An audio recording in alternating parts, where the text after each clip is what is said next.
Hello everyone, welcome back to my channel. I'm Valerie with 5P Designs. Today's project was inspired by this. This is my little girl's takeover of my craft room, and I wanted to take it back, which meant creating a space for her. She also took over the basement outside of the craft room, so here you see all of her things mostly everywhere. That's the door to my craft room, the door to the ugly basement, and then more of her craft stuff. It's my craft room right now and it's messy.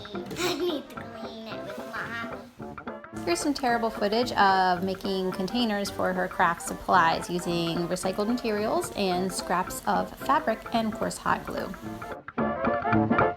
So you can see it's just like a basic cubby and some extra shelving, and then Nina and Papa are going to describe a little bit further how they put it all together. How are you doing, baby?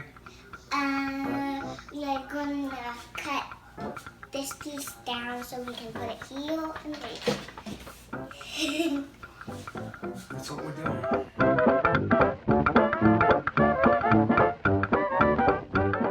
Here's a little tour of our finished creative space. So I moved the desk to the other wall and then put some new things on the wall for decoration. And there's the door to my little craft closet. And here is Nina's new creative space.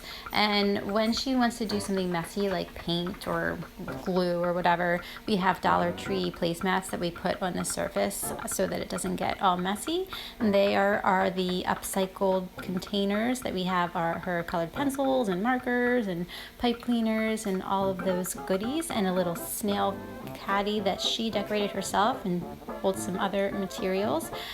So it turned out really well, and it was a pretty easy project. So if you have a creative little one in your life, here's a good idea for you to get their creative stuff all organized and nice and neat and tidy. Hope you enjoyed today's episode, and please come back again.